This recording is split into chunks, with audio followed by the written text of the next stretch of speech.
All righty, welcome back to segment number 2 of the 10 Illusions of Humans. So nice to have you all here. Once again, ladies and gentlemen, Kathy Bolton. Thank you, JR. Welcome back, everyone.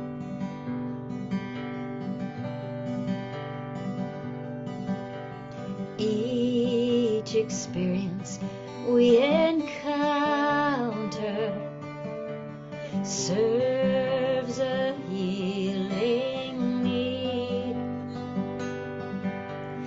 Don't pursue fear or anger. Hatred and jealousy will breed. If you strike out in rage, you will turn back the page on the lessons where you now seek truth. Do not crave for the things this earthly life brings. There's more for the soul to ensue. Understand the powers within you long before the journey starts. Oftentimes we might falter. Come back home within the heart. Know your authentic needs from the ones that will bleed every ounce of your energy out. When you do all with love, you will rise above and see clear what your journey's about. Each experience you encounter serves a healing need. The soul will view the illusion and will then perceive. Do not fear letting go of what you've come to know as secure in this life here on earth. There is more to be learned, so much more to be earned when the soul realizes its worth. Each experience we encounter serves a healing need.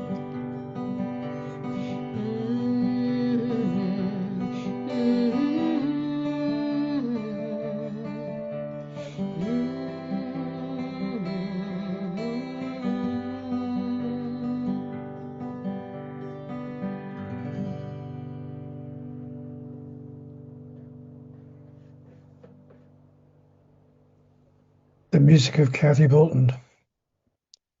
The poetry of M. Clare. This poem is called The Best Dancers, and it follows the song that Kathy sang perfectly. Maybe God keeps me here like this to stumble a little. If I were to suddenly just turn into light, blinding myself even to the most precious and necessary illusions, then what hand would hold my own? Where would rest a weary head? What good use for warm hearts? For hot tears? Why eyes to see? Why arms to open? Which love family to fall into? Oh, the best dancers know what grace every stumble contains. Oh, excuse me.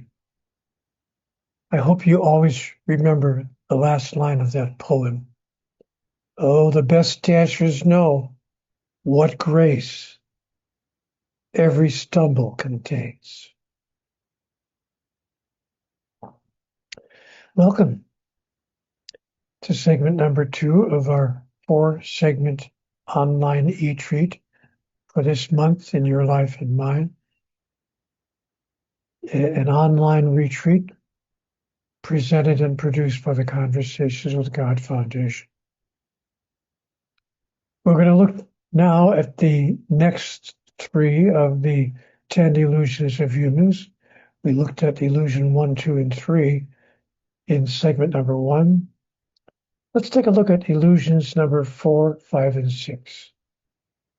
Of the 10 illusions of humans offered to us in the Conversations with God dialogue. The 4th illusion of humans is that insufficiency exists. Because we have thought of ourselves as separate from God and separate from each other, we have concluded that there is not enough of everything to go around. Before we entered into the illusion of separation, we had the direct experience that there is enough. There is always enough for one. But now when more than one of us has to split whatever it is we are looking at, in that moment we get to imagine that our portion is not enough. This is an illusion, pure and simple. Yet for me it was a powerful illusion, one whose impact ran practically half of my life. First of all, a thing can't be insufficient when who I really am, who I really am, a spiritual being, not a body and a mind, wants and needs nothing. But even if I imagine that my soul did want and need something, I would have to imagine that there was more than one of me in order to conclude that there was not enough for me. It's easy to see now how one illusion builds upon another. Without the first 3 illusions, the 4th illusion would be impossible. And without the 4th illusion, the 5th illusion would be impossible as well. The 5th illusion is that requirement exists. There's only one thing that I think about if I engage in the illusion that there's not enough. I have to think that it's possible for me to have enough and that there is something I can do to make sure that I do have enough. There is something that having enough requires. There must be something I can be, or something I can do or have in order to qualify for sufficiency. All I have to do is figure out what the requirement is. Oh, and by the way, I imagine that I am required by life to be, do, and have certain things in order to have the stuff of which there is not enough. I've gotten into the habit of requiring others to have certain things as well, if they want some of the things that I have, like, money, power, love, or any of the things of which there is not enough. Thus, a system of pay up or get out has been set up by the human race. And not just in commerce either. This scenario plays itself out all across the human landscape. And it all derives from the 5th illusion that requirement exists. The 6th illusion is that judgment exists. The logic for judgment in the universe is impeccable if we accept and embrace as truth the first 5 illusions. For if there is such a thing as requirement, how will we know if anyone has met the requirement? a system of judgment must be put into place so that this determination can be made. Based on that logic, we have created in our mind a God who judges us. And we have created in our life on earth an entire judgment system, or what we sometimes call the justice system, to make sure in both instances that the requirement has been met for us to receive enough of the stuff of which there is not enough. In the case of God, we imagine that this means a place in heaven.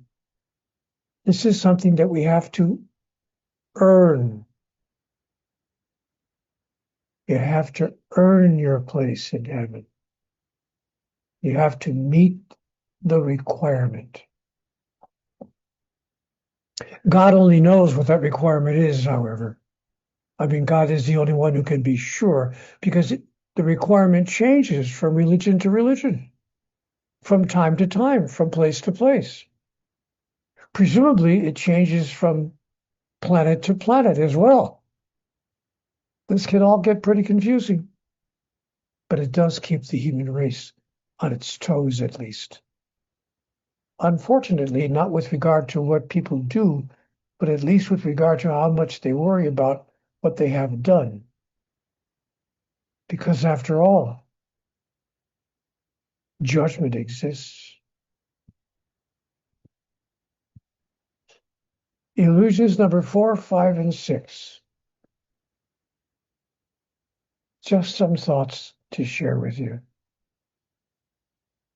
Now, if there's anything you would like to ask about or to share with us, if you have a point of view you'd like to express, if you have a challenge you're facing in your life, boy, this would be the time to bring it up.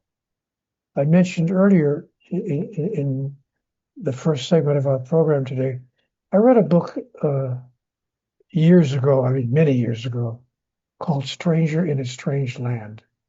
It was written by a man named Robert Heinlein. It was, frankly, it was a science fiction book.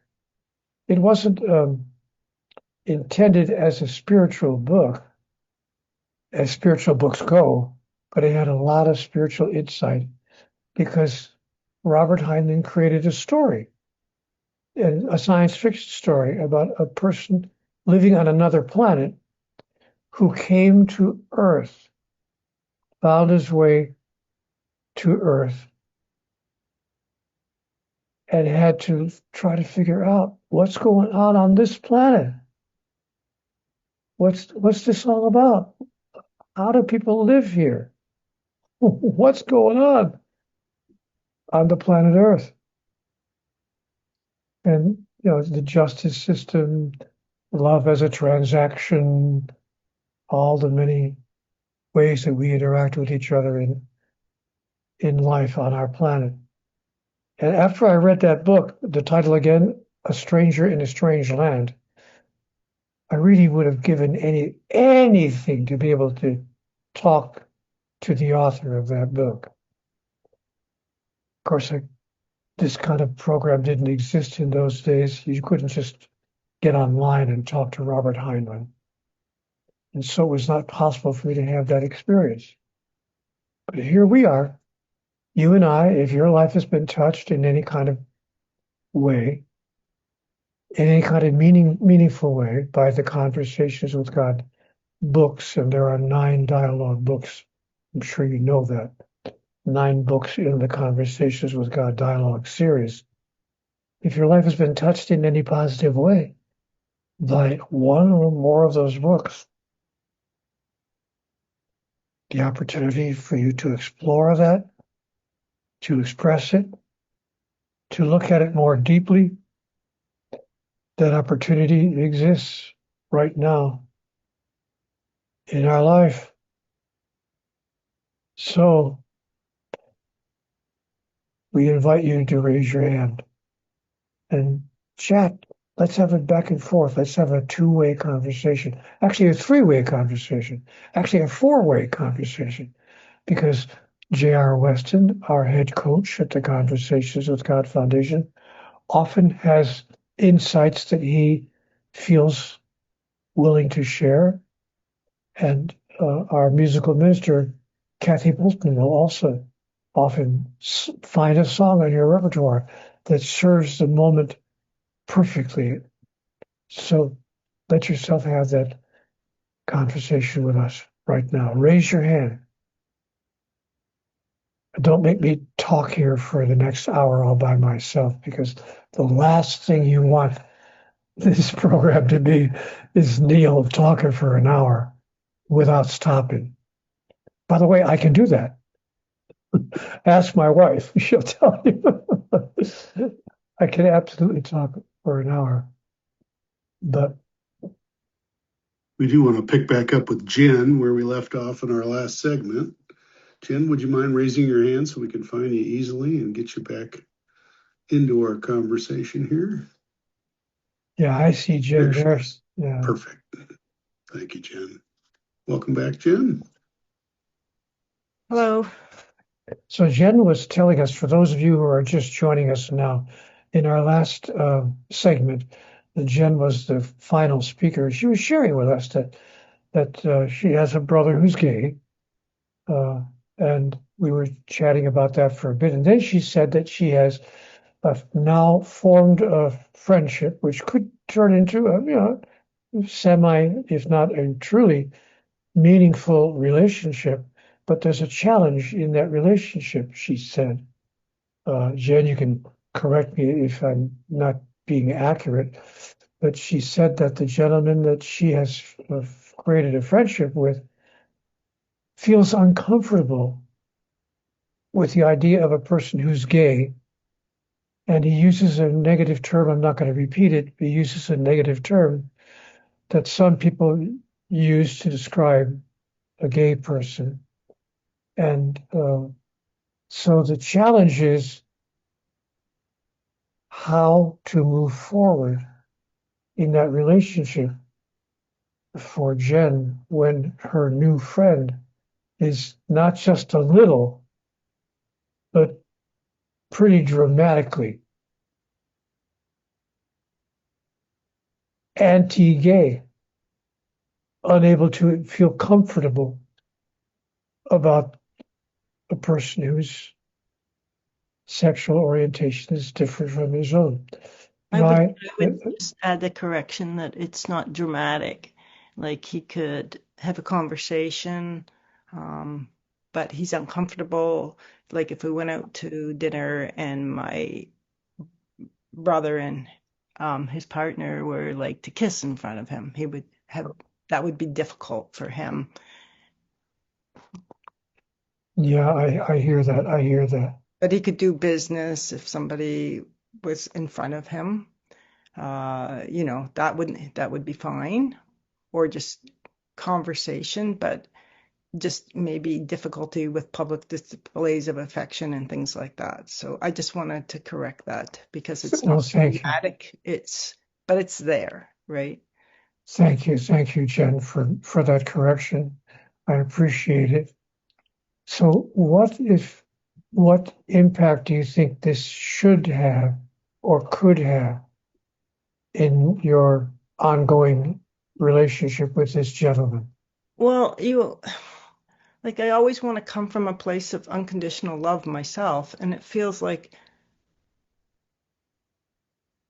I don't know how to do that in this situation. It feels like if I say that's not okay and I don't feel comfortable being in a relationship with somebody, it feels like now I have desires, but it almost turns into a need if I'm like, I have to break off the relationship because I need him to be a certain way and he's just not comfortable with that.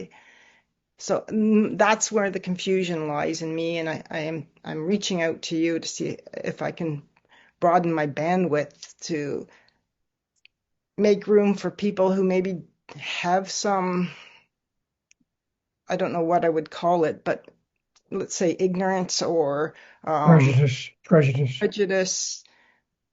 And, you know, this is really one of the kindest persons I've ever met in my life. And it is a bit mind boggling. So yeah, just some thoughts, direction, or Well, you know what's interesting, Jen, as I listened to you just a moment ago,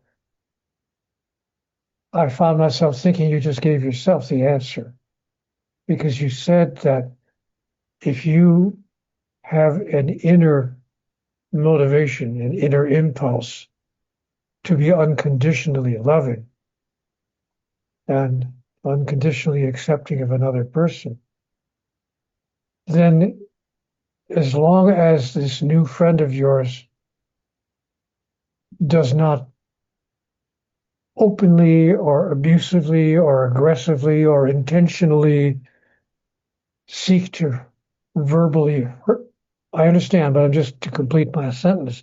As long as he does not intentionally or aggressively or hurt or harm, your brother or any other gay person for that matter, then it seems that we have a non-problem. He simply holds a point of view that's different from the point of view that you find that yourself comfortable with. But it's kind of like, if he was belonged to one political party and you belong to another political party, let's just pretend. Let's yeah, pretend that he's a Democrat and you're a Republican, which I can't believe, but maybe you are. But if he said, no, I'm a Democrat and you're a Republican, and so you probably would say, okay, fair, that's no problem, fair enough. We don't have to have arguments about it. We don't have to have verbal disagreements about it. We don't have to have any kind of separating energy, so long as you hold a point of view that's different from mine in a way, as long as you hold that point of view in a way which is non-injurious, non-harmful, and never intentionally um, negatively impacting another person. So, my mind wants to say what we have here is a non-problem. okay. If he's now, if but if my wife was like you and was a Republican, I'd have to get a divorce. Just kidding. Just having a little, all of you Republicans out there, relax. I was making a joke. I got to be careful because people take clips of me off the internet and they take them out of context and put them on the internet. But in any event, it feels to me like a non-problem. I'm curious, Jen, do you understand his particular uncomfortableness? Do you understand what's up for him? Have you had a conversation around it? Yeah. He grew up in his mother was very, very Christian, and he actually rebelled against it. But I think some of those deep-seated beliefs that were taught to him, Dogmas.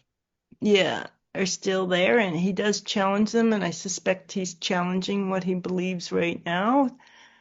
But he's also going inward and honoring his feelings, and so, like I am, I think that's the root of it. I think, you know, It or is the gift of relationship, isn't it, Jen? That we get to come together and confront what it is we think we know about ourselves, about life, about God, about all of it. And what I notice in my personal life is that the divine feminine has been an incredibly healing aspect to my life in presenting me with ideas that I might not have otherwise considered prior to that interaction with that particular human being. And so I think you have an opportunity simply to love him. You know, there's a difference between conditions and boundaries. You know, Wait a minute. Wait a minute. Wow, that's an incredible statement, guys. Did you all hear what JR just said? That was not unimportant. And I don't want him to just slide right through that. He said there's a difference between conditions and boundaries. As in, you can be unconditionally loving and still have, take a moral stand, have your own beliefs and ideas. And, my father used to say respect and tolerance would heal the world today, you know. And so I may not understand a person's particular point of view, but I'm also willing to have a conversation around it. And what I've noticed is that you can confront anything with a series of questions. One of the ones that Neil, I love this is, can you help me understand, why it is you believe that, or what it is, where did that come from? Or so, a series of questions could help you understand where he's coming from, which it sounds like you have had. And, and it's no surprise to me that this human being has attracted you into his life as a way of confronting his own ideas about himself, about life, about God, and about all of it. Again, the divine feminine has a healing effect. And so, it's a gift that you have these kinds of conversations and confront these ideas. And by the way, it's my thought that that's how we heal the world. That, I look out into the world and I still see ignorance. I really believe that that's the basis of, many of our problems is ignorance, or a programming, a conditioning, and, these ideas we receive from, our people, our culture, etc. And for us to challenge those, for us to be willing to be wrong. That was one of the first things I ever heard Neil say in a lecture 26 years ago now, that knocked me out of my chair. Standing in front of 3,000 people, he says, I'm willing to be wrong about all of this. And I'd never heard anyone selling anything. We're all selling something, right? And the other thing that happened was it kicked open a doorway of possibility in my mind, because I'd never been willing to be wrong about anything, and so it opened this doorway of, what if I was wrong about this thought? And again, that's what the divine healing, the divine feminine has done in my life in particular, as well as looking at comparative religion, reading Conversations with God, and all the other spiritual texts that I've looked at in my lifetime, is that I've begun to question, what is it that I believe about God? And is that true? Does it work in my life? Does it produce peace and joy and happiness and love and serenity, etc.? And so, anyways, I think you have a wonderful opportunity here to, simply ask a series of questions that, you're curious about. And one of them I might ask would be, is there any other kind of relationship in the world that's made you uncomfortable? I mean, has there ever been a woman in your life that's made you uncomfortable? Okay. How'd you deal with that uncomfort? Fair enough. Just simply challenge him to look at his own ideas about himself, about life, about God, and about others. And I think that's how we, heal and confront racism, bigotry, misunderstanding about God. Look at our ideas about God, for goodness sakes. I came out of thankfully not a forced religion, but I came out of a church one day scratching my head going, if God's love is unconditional, what the heck's all these conditions that I'm supposed to meet in order to receive this unconditional love? It didn't make any sense to me. So, that would be my offering. What a wonderful opportunity for this man to have you in his life. And something else, Jen and JR, I would like to offer this interesting insight from Conversations with God. I was told, in fact, there's no such thing as right and wrong. And that's what made it possible for me to say to an audience of 3,000 people, I'm willing to be wrong about this. Because God said to me, there's no such thing as right and wrong. There is only what works and what does not work. given what it is you're trying to do. Jen, let me give you an example. See if you can agree with this. There's no such thing as right and wrong. There's only what works and what does not work, given what it is you're trying to do. Let's use an example. Capital punishment. Is capital punishment right or is it wrong? Is it right to kill somebody deliberately as punishment because the other person killed someone deliberately? Do we do the same thing to a person because they did something exactly like that to someone else? I mean, after all, the Bible does say an eye for an eye and a tooth for a tooth. So did God say that? Did God actually, the all-powerful entity that created the universe, did God actually say an eye for an eye and a tooth for a tooth? Or is it possible? I only ask, is it just possible that some human being or small group of human beings who are sitting down writing that particular chapter in the scripture came up with that idea of what God must feel? So, and then in my conversation with God, it was made very clear, Neil, there's no such thing as right and wrong. There is only what works and what does not work, given what it is you're trying to do. Is capital punishment working? What are you trying to do? Just to use the example that I brought up, what are you trying to do with capital punishment? Oh, we're trying to reduce the number of killings. We're trying to encourage people to stop killing other people intentionally by noticing that the same thing will happen to them if they do it. So we're hoping that capital punishment will be at least a deterrent, an obstacle, something that will lower the statistical information about the number of murders that are taking place. Is it working? Actually, no. The number of murders has not gone down. It's gone up. There are more people deliberately killed by other people on this planet now than ever before in human history, if my understanding of statistics is correct. I'm willing to be wrong about that.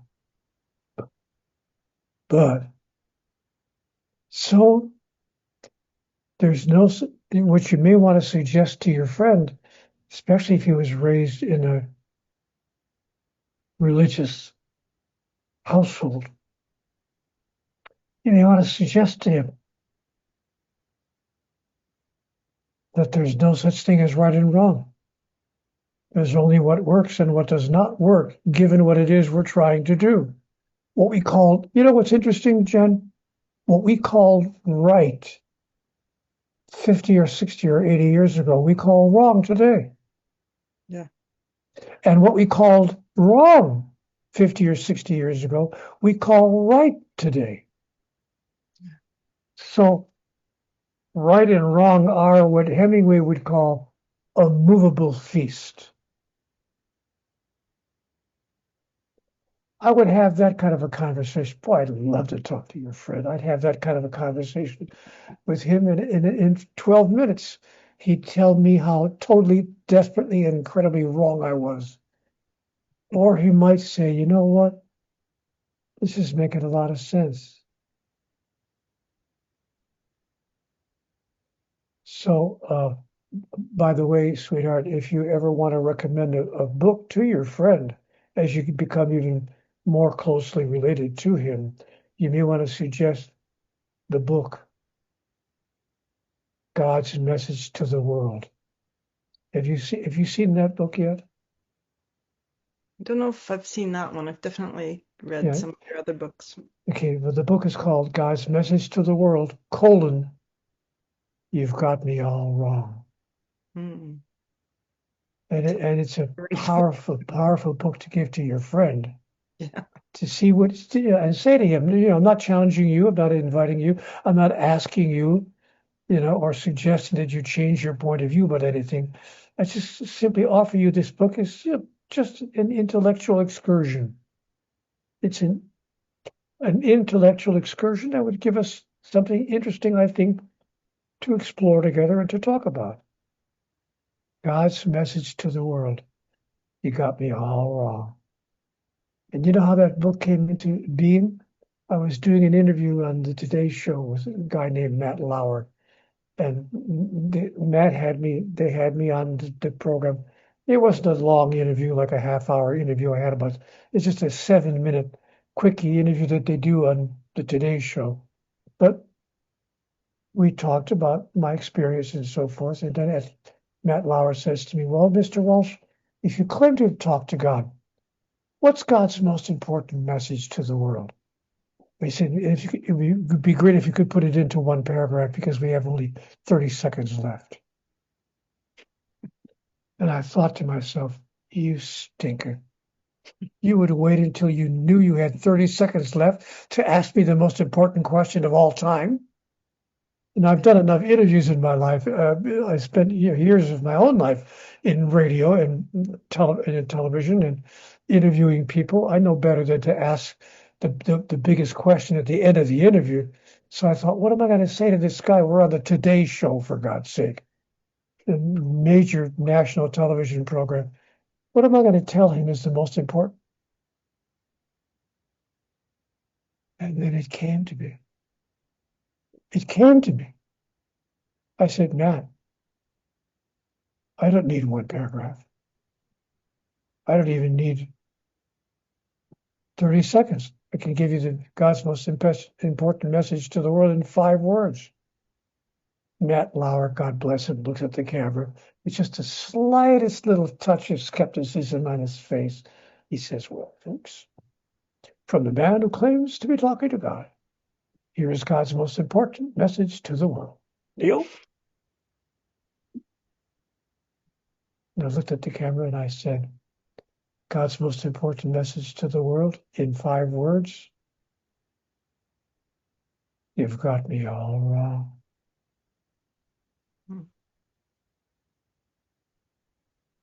Matt Lauer didn't know where to go with that.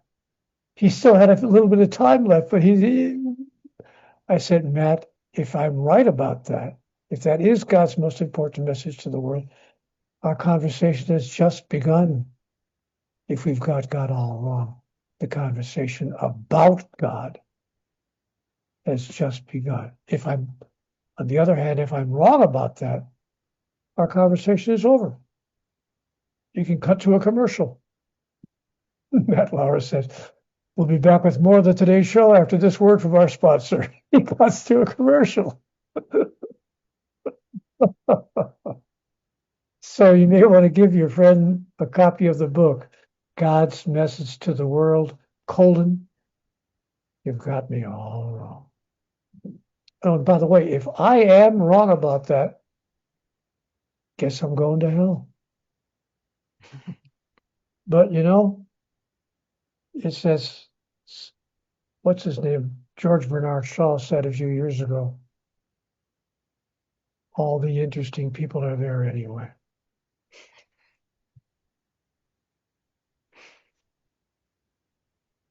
Thanks for being with us, Jen.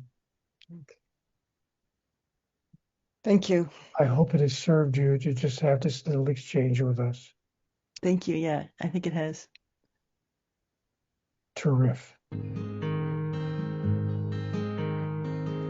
I'd gladly walk across the desert with no shoes upon my feet. Share with you the last bite of bread I had to eat.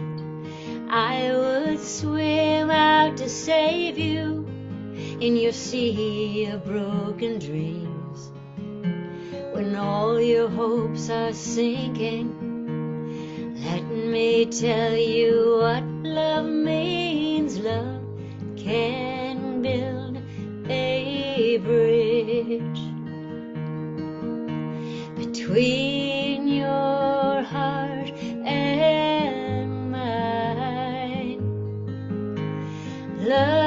can build a bridge.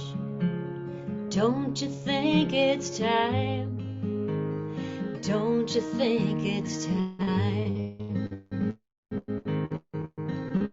Would whisper love so loudly, every heart would understand that love and only love can join the tribes of man. I would give my heart's desire so proudly you might see.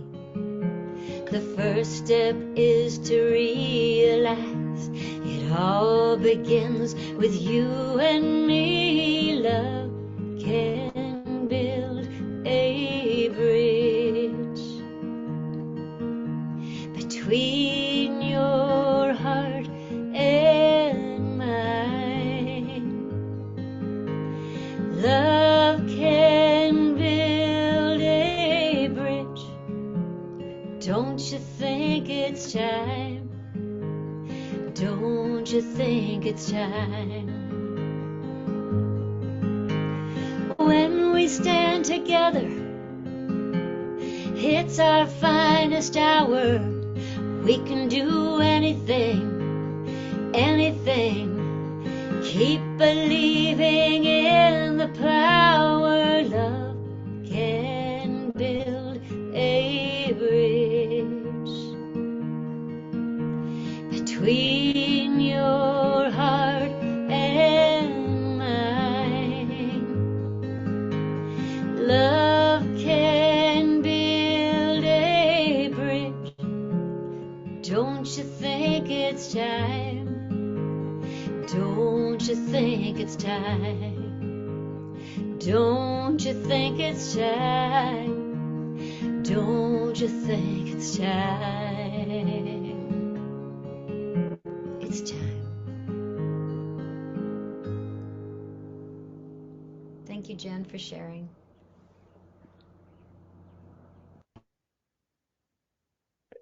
Speak in a soul language so that everyone can hear.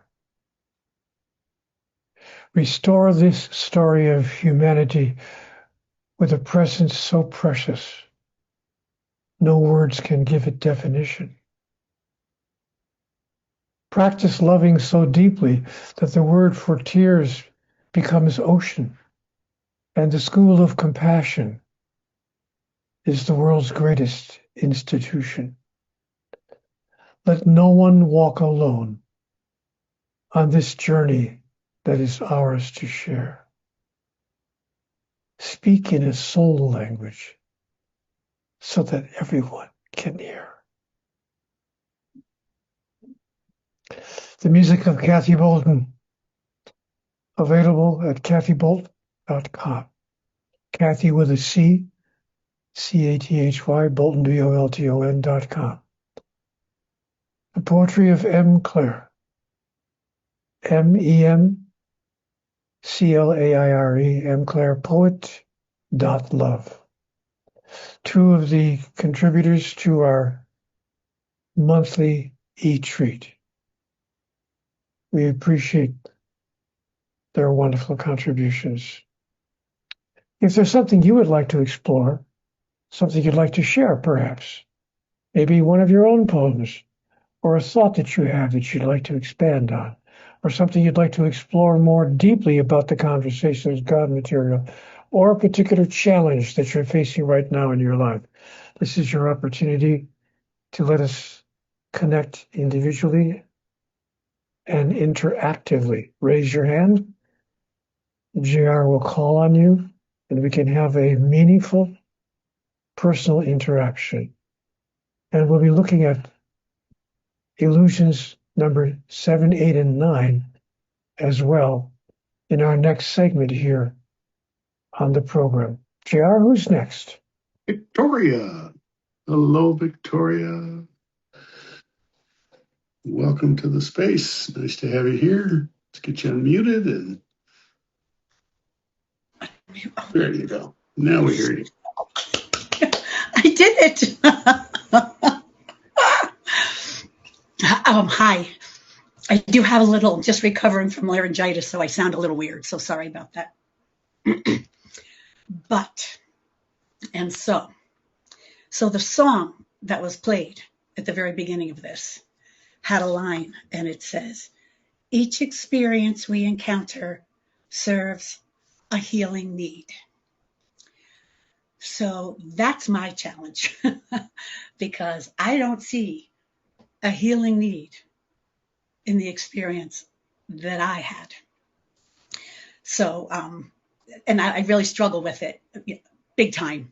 And it's a really bad thing that happened, a really horrible, horrible, horrible thing that happened. And I mean, I don't know. I just, I mean, this is obviously grief related. This is, I mean, I don't want to be a downer, and, go into detail, but, something really, really, really bad. Well, I'm so sorry, I'm mumbling. So my 35-year-old son was killed by his wife's ex-boyfriend and just showed up out of nowhere after 5 years and did this horrible, horrible, horrible thing. And that was 4 years ago. And so, of course, it's the worst thing ever. And I guess I struggle too with,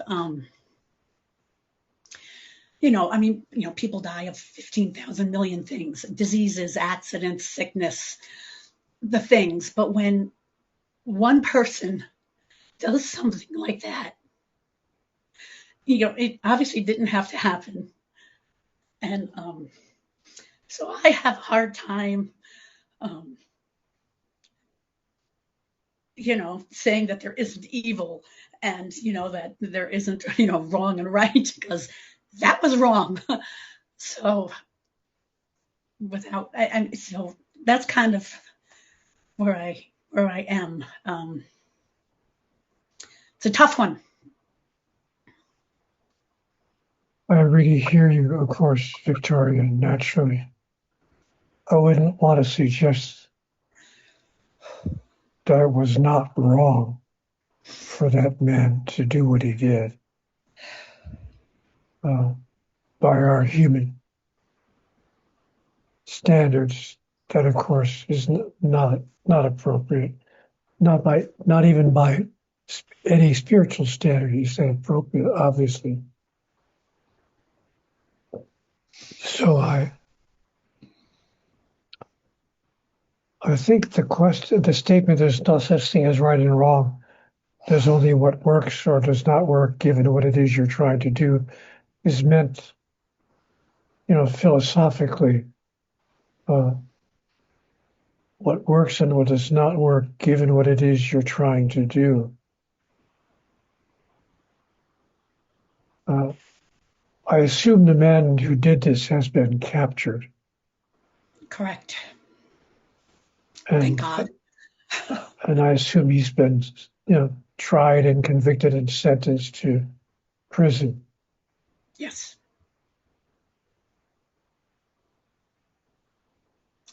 Yep.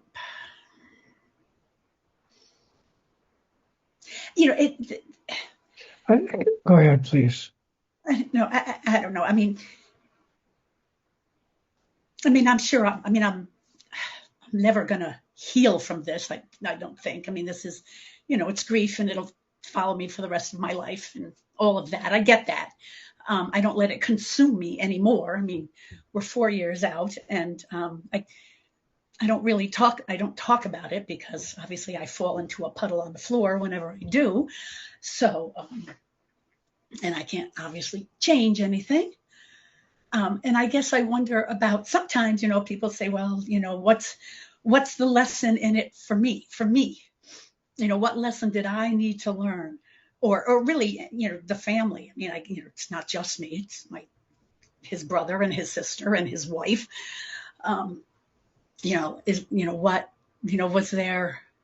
Was this predetermined because we had a lesson we needed to learn? And,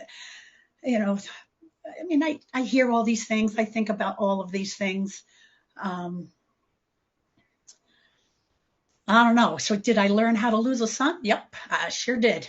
I wouldn't recommend it.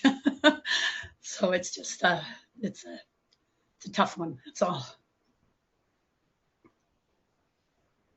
I want to offer that I don't think that it's something that you needed to learn. I'm going to say something to you that's going to be a bit surprising and, frankly, Victoria, maybe even a little abrasive. But if I could have your permission to risk being a bit not intentionally abrasive, let me share a message from you. Have you read the book Home with God? Is it one of the? I mean, I read all of your books, but years ago, before this happened. I did read them all, and I've got them all on my shelf. Well, If Home it's with one of God. those, then the answer is yes. Okay, fair enough. You may remember then when I bring it up to you that Home with God, the subtitle of which is In a Life That Never Ends. Home with God in a Life That Never Ends. It's a dialogue book, so you've already read it. It tells us that no one dies at a time or in a way that is not of their choosing. I know.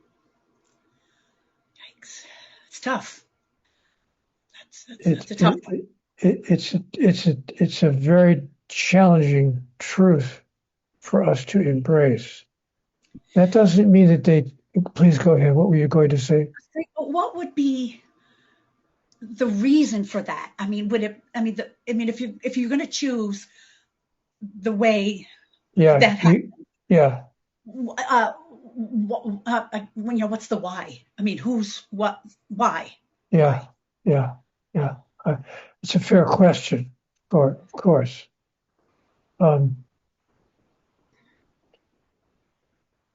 Wow, can I get a little bit theological risky here? Do whatever you want to do. I'm listening. Why did Jesus choose to die on the cross? See, what good did that serve in the short term? I don't mean in the long term, but I mean, why would he choose to die on the cross? Why would your son choose to die in that way? I'm going to suggest that the choice, my understanding of the dialogue in Conversations with God is that he didn't choose it, like when he was born, or he didn't choose it when he was 9 or 12 or 15 years old. No, he chose it at the time that it happened. He chose to allow that experience to produce his own death, as opposed to somehow surviving if he had the choice to survive.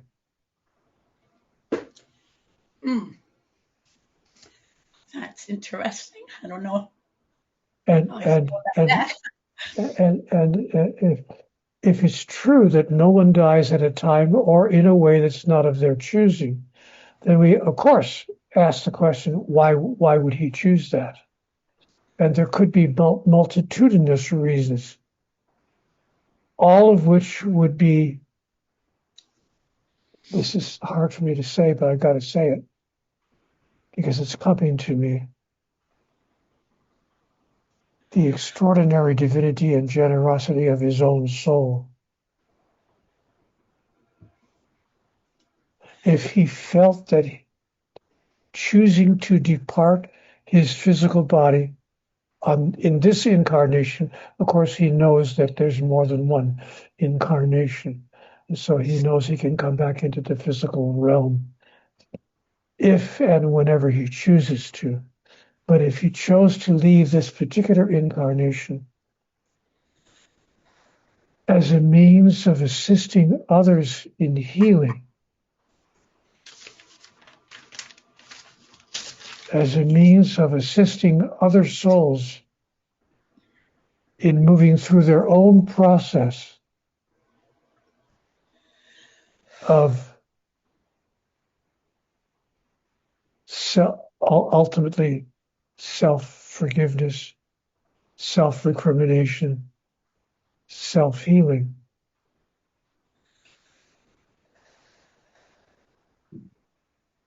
That would say something about your son.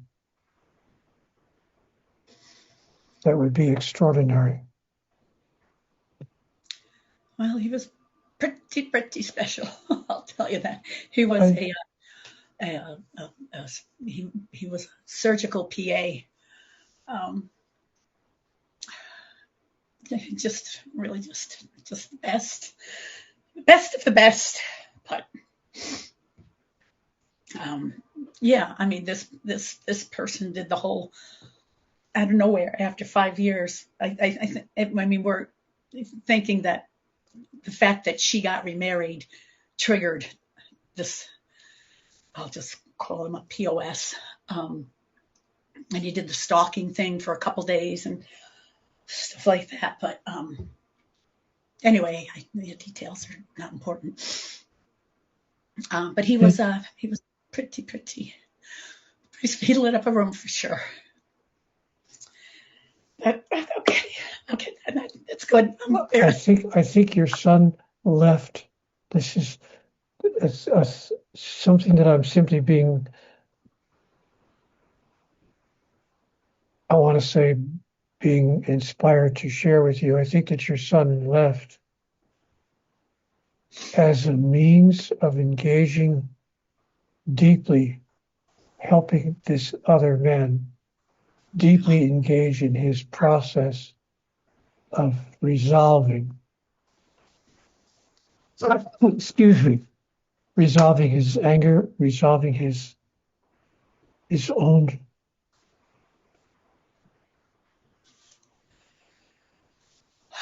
behaviors. Really? It's something that only someone very special would do, that his soul said, I can bring this man to his own, ultimately, to his own salvation. And it's going to cost me my life, this particular life, knowing that I have countless lives that I could live in the future, but it's going to cost me this particular life. Am I willing at a spiritual level to give up this particular life in order to assist in an extraordinary way the salvation and the healing of this other gentleman, this other person? Not a gentleman. Okay, well, that's nothing. That's not something that I have considered Ever or heard. considered? No, but it's the first thing that came to me when you told me the story, that your son did not choose to depart his body for no reason. The first thing we both asked for was why? Why? And when I asked, okay, God, why? What can I say to this lady? Why? God said to me, very, very simple. Your son saw it as an opportunity to assist dramatically in the salvation of this other person, who before he leaves this planet will come to a realization of how inappropriate and horrible it was to do what he did, and will ask his God for forgiveness. And God will say to him, the man that you killed has already forgiven you. And so will I. Because here's what your son was thinking when this other man killed him. Your son's soul was saying, Father, forgive him. He knows not what he does. He doesn't even know what he's doing.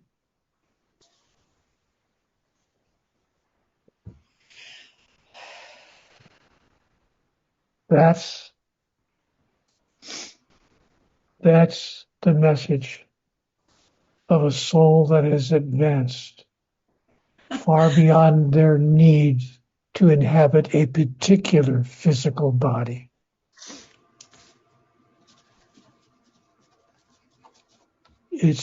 I'm sorry to, that's just the answer that came to me in this moment, and I believe it to be profoundly true. Wow. And you can step into a place of deep pride. I mean, you raised him. I did. Yeah. You raised a son who would leave his body as a means of assisting another soul in their salvation process. Hey. Wow. Yeah, wow. Yeah. Yeah, wow. Wow, that's something. I appreciate that. Thank you so much.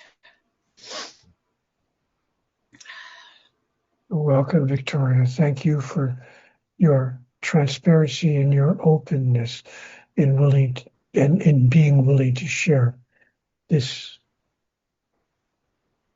very, very sad and tragic event in your life. And thank you for being the mother of a man who could do that. Thank you.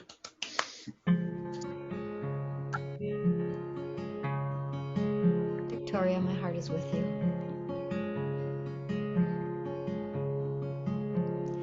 Fly, fly, little wing, fly beyond imagining, the softest cloud, the whitest dove, upon the wind of heaven's love, past the planet and the stars, leave this lonely world of ours, escape the sorrow and the pain, fly again. Fly, fly, precious one, your endless journey has begun. Take your gentle happiness, far too beautiful for this. Cross over to the other shore, there is peace forevermore. But hold our memories bittersweet until we meet. Fly, fly, do not fear, don't waste a breath, don't shed a tear. Your heart is pure, your soul is free. Be on your way, don't wait for me. Above the universe you'll climb, on beyond the hands of time. The moon will rise, the sun will set, and I won't forget. Fly, fly, little wing, fly where only angels sing. Fly away, your time was right. Go now, you found the light. Fly.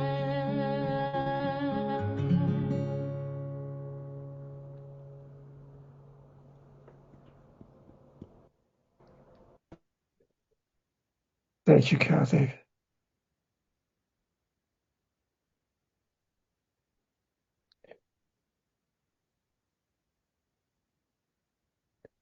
This is an extraordinary adventure, an extraordinary experience that we are having on this earth. I mean, this thing called life.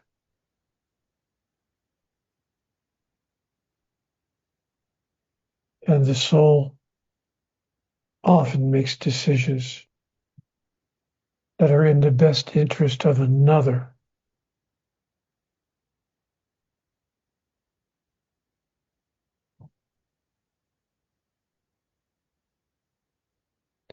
I believe that's what happened here.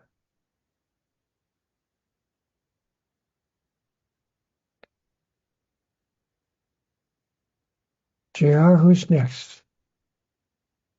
Megan. Hello, Megan. Welcome to the space. Hi, JR. Hi, Neil.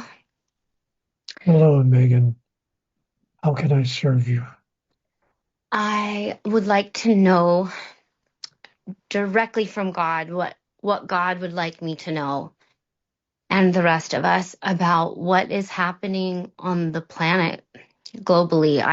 I feel so my question is two-part, like what to do practically and what to do spiritually, because it seems to me, well, that we're in unprecedented times. And of course it's unprecedented times because it's never happened before, but it also feels to me like we're coming up to a crescendo where so many things are colliding and reaching this peak where I know the new earth is around the corner, but what do we need in order to get there? Should we be prepping? And I heard that you just said, the law of sufficiency. But if humans don't properly, that may be true, but if humans don't properly channel our resources, we could still be experiencing shortages and lockdowns due to energy, like not having enough fuel and gas, and food shortages. So all this was kind of brought about for me because I started, I've been having apocalyptic dreams for like 6 months now. And I had intentionally put my head in the sand for a long time when it came to like the geopolitical climate, but I started paying attention, and I could just say that I'm pretty freaked out by everything that's going on now that I'm paying attention. So is there something that I need to do to prepare my frequency and my vibration for what's coming? Am I fear mongering? And like what's God's message to humanity at this point in time? Megan, have you had a chance to read the book titled The Storm Before the Calm? No. Grab a copy of that book, The Storm Before the Calm. We've all heard the phrase, the calm before the storm, but this is the reverse of that. This book is called The Storm Before the Calm, and it's about exactly what you're talking about. The book addresses precisely what it is that you're questioning right now. What's happening? Why is it happening? What can we do with regard to what's happening? What is our best response to what is occurring, and what kind of process is taking place? The Storm Before the Calm is based on the messages in Conversations with God.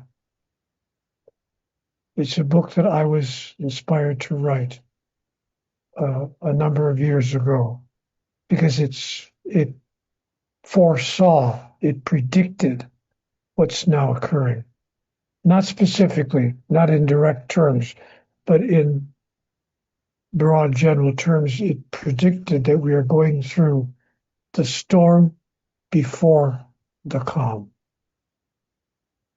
So I want to encourage you, if you would like me to do it, I'll be happy to send you the author's manuscript, a digital copy from my computer.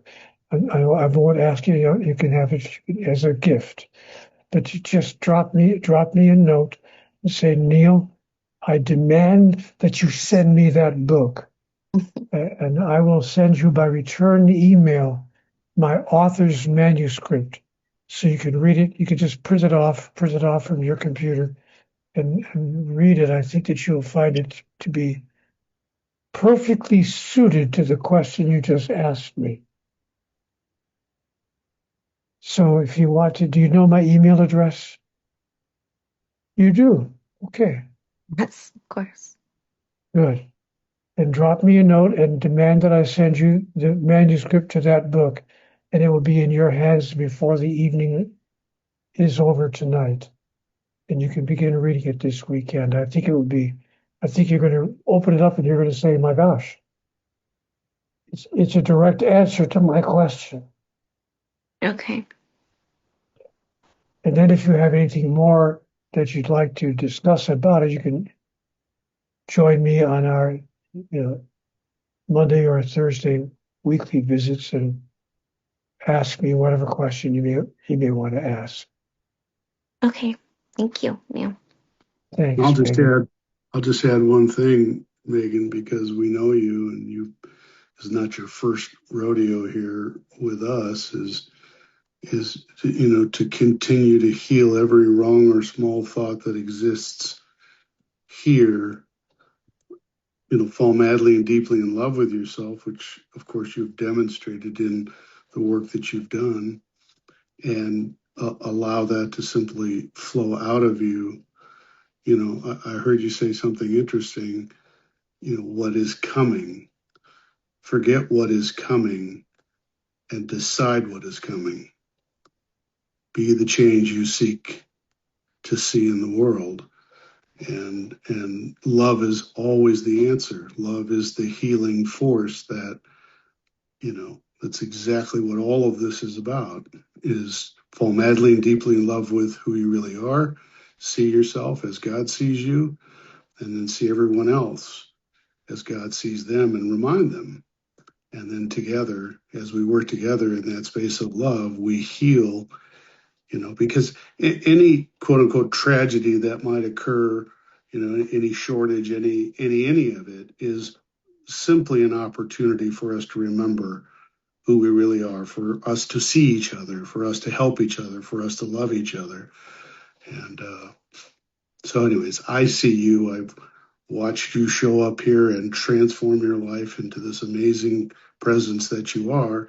And of course, you're seeing this larger picture, as a result of seeing yourself. And so simply be that magnificent healing and help others. That's the point of this, right? It's not this huge undertaking that it looks like. It's simply the next person that has an opportunity to relate to you, is maybe hurting. See them, love them, help them see themselves. That would be my addition to this conversation. Thank you. Yeah, good on you and all the work you've done. Thank you. Yeah. Sorry, Megan. Megan, there's more going on here than meets the eye. That's what I wanted to share with you, and that's what I have included in the book, The Storm Before the Calm. There's more going on here than meets the eye. Thank you, Megan. Thank you. Karen Laughlin is next. Hello, Karen, and welcome. Hello. Thank you for taking my call. First I want to just thank you, JR, and obviously you, Neil, and also Kathy, because all of you and your son, everybody, they make this what it is, and it's wonderful that we have that.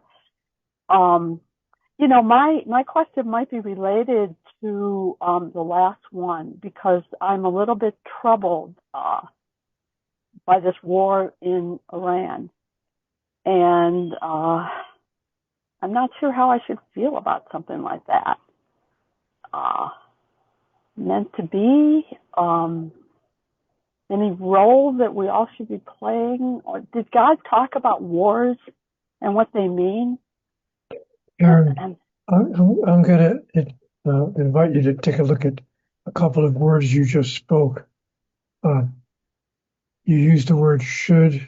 Any role that you should be playing? The answer is no. Never should on yourself, God said to me. Just don't use the word should. There may be roles that you are invited to play, but no role that you should be playing. And and it's also not meant to be. It's another phrase that you used here in your comment a moment ago. No, this particular event is not something that was meant to be. Life is not a process of predestination. Life is a process of, in my understanding, life is a process of the expression of the free will of all human beings. So there are two answers to your question, however, that I have put into writing. One is the book that I just mentioned to Megan less than 25 seconds ago. The Storm Before the Calm. You may want to read that and give yourself permission to take a look at what it has to say. And the second book, in direct answer to your question, what is the role that I have a chance to play, would be Conversations with God, Book 4, which lists, the subtitle of that book is Awaken the Species. And what is the role? Not the role that you should play, but the role that you're being invited to play. You're being invited to be one of those who chooses to awaken the species. And you can do that by exactly what JR just suggested. Be the change you wish to see in the world. And how that will look will be clear to you on a moment-to-moment basis as you encounter your life in the days and weeks and months ahead. So I think you'll find really not only fascinating information, but highly useful information in those two books. You can read them both in the next month. The Storm Before the Calm and Conversations with God, Book 4, subtitle Awaken the Species, which, by the way, contains a list of the 16 differences between highly evolved beings and humans who are walking around in an unawakened state. So I hope that you'll give yourself permission to explore both of those books. If you drop me a note and demand it, I will send you authors' manuscripts at no cost. I'll just send them back to you. You can print them off. Some people, enjoy reading material from the printed page rather than on the screen of their computer. But you can read it either on your screen or as a printed document. And I'll send you both books if you send me an email. Do you know my email address? Yes, so it never hurts to tell everybody, but I do. Oh, yeah, you can tell everybody my email address is Neil at neil.walsh.com. I guess maybe I don't know it as well. No, you're exactly right. Neil at neil.walsh.com. You couldn't forget it if you tried. Eh? Well, I surprise myself at what I can forget, but thank you. Me too. And on just maybe a little bit of a lighter note, one thing I've been curious about lately is laughter, sense of humor, and the role that plays in the spiritual. Because, a lot of the humor comes from things that go wrong. Things that go right don't seem to be all that funny. Did God ever talk about laughter, humor? Gosh, have you read the Conversations with God books? It's filled with humor. Well, I do know it's filled with humor, and I do laugh at that, but I didn't know if he ever had a talk about it. God said to me, I invented humor. Well, oh yeah, that's true. Well, I give you some kudos because I think you're really funny, and I really do appreciate that. I love that. So keep up your humor and everything that you do. And so grateful that you're doing this. I really can't understand why not everybody on this program isn't lining up to talk to you, because it's an opportunity that I can't even believe that we have. So, Gosh, Karen, your check is in the mail. Good, I'll be looking for it then. Yeah. I should explain to the rest of the people here that I pay 4 or 5 people. Every time I do one of these e-treats, I pick out 4, maybe 5 people, and I send them very large checks to come on the program and say wonderful, wonderful things about the material and specifically about me as a person. So the more they, flatter me and say nice things about me, the larger check is the one that they're getting. So your check's in the mail, Karen. Thank you for agreeing to our contract. Oh, well, thank you, Neil, for everything, and for all the people on this call as well who add so much. You're welcome, my friend. Good stuff. Larry is up next. We have about 9 minutes before our break. Welcome, Larry. Nice Yes, to have you here. thank you, and thank you, Neil. My question is to tag on to what Victoria was talking about earlier, and how you're saying how the soul can move on to help somebody else, even though that situation was very painful. And you brought up something there, or at least I feel what's been brought up is, I don't know how to deal with the scenario where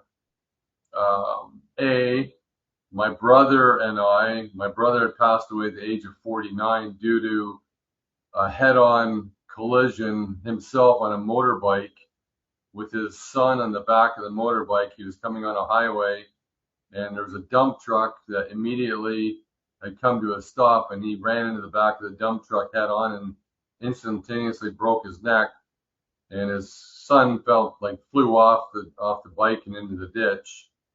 And the son was like 13 years of age. I had found out about 3 days later about the passing. So that's been 8 years now, and so when I found that out, it's been hard to deal with over all these years.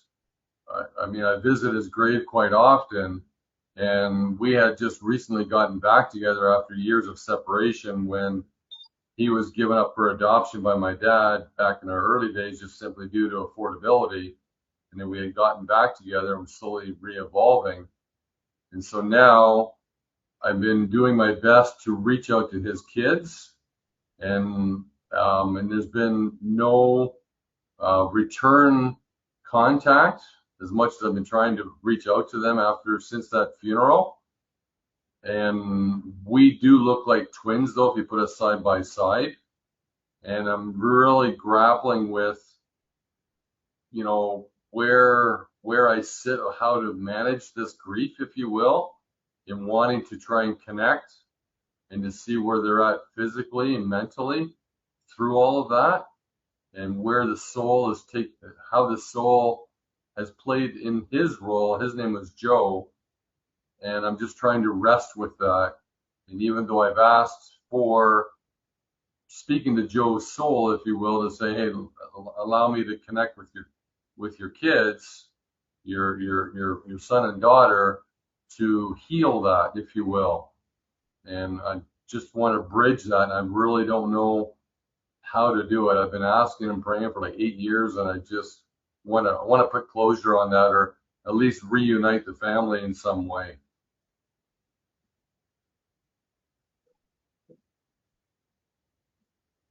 Thank you for your explanation of all of that, Larry. My first inclination would be to tell you to allow it to be what it is. If your brother's children wanted to reconnect with you, they would have done so. Mm. So the question is, why would they not immediately choose to do that? Mm-hmm. And so let me ask you a personal question. Did you Sure. and your brother or his family have any major disagreements that got between you two guys before his departure? Not that I recall. I know Joe and I mainly spent the most of our time together. I didn't know his adopted side of the family, so I don't know on that side. But as far as I'm concerned, me and Joe were okay. I don't Okay, then know anything I else. got it. Then I have a suspicion. And I could be totally wrong about this, but frankly, I doubt it. I believe that Joe's children have not chosen to connect with you because it's too painful. Mm. You said something about 2.5 minutes ago that really hit me. I mean, it really, really struck me. Mm. You said that you and your brother were practically twins, that you even look alike. Yes, correct. If that's true, Yeah. then Joe's children could not look at you and not see their father, Mm. not see it, forgive the vernacular, but not see the spitting image of their father, a duplicate, a mirror image of their father. And apart and aside from the emotional impact of even thinking about connecting with their father's brother, to see you in person as a duplicate virtually of their father. So I think that they would have chosen to connect with you if they did not feel that it would be too painful to do so.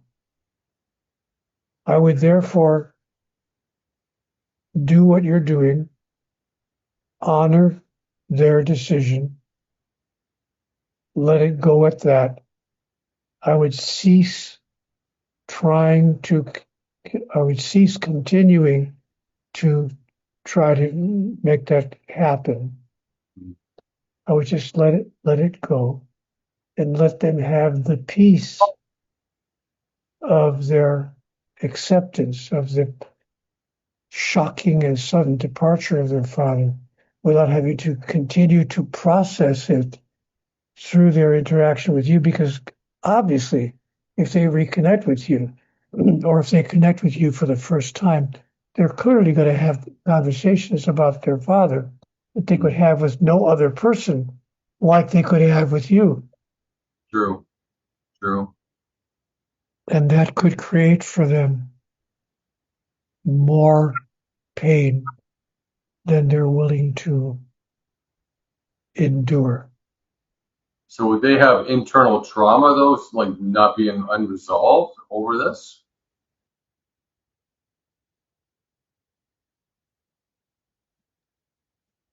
I can't answer they could have internal trauma. They could be not resolved over this, but Yeah. the question would not be, my question would not be, could they be not resolved over this, but what would cause them to be resolved? And if they felt that connecting with you would cause them or could cause them to be resolved over this, they probably would have moved toward that connection with you before now. So I would allow it to be what it is if I were you. Okay. Can I just add one thing too, Larry? As a Sure. grief counselor, I'd like to just distinguish the words closure versus completion. All emotions desire is expression until completion. The idea of closure, as long as our hearts are beating, I don't think exists. The best we can have at an emotional level is completion in any moment. We may feel incomplete around things, and we probably will feel always sad about losing our brothers or, people that we love. Who would we be if we didn't feel sad? But I think the goal as a grief counselor is always to help people express themselves until they feel complete. As an example of that, I share with people, if I tell you something funny, you laugh until you're done laughing. And then we have the memory of that. In the same way, we just simply want to be authentic enough to express ourselves, sadness whenever it comes up, until we feel complete about it in that moment.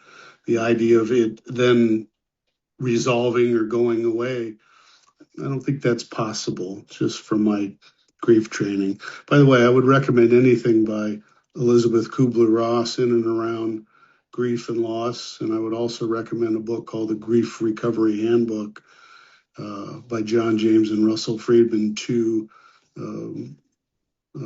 very important dialogues out in the world around grief and loss. Yeah, Elizabeth's book is titled On Death and Dying.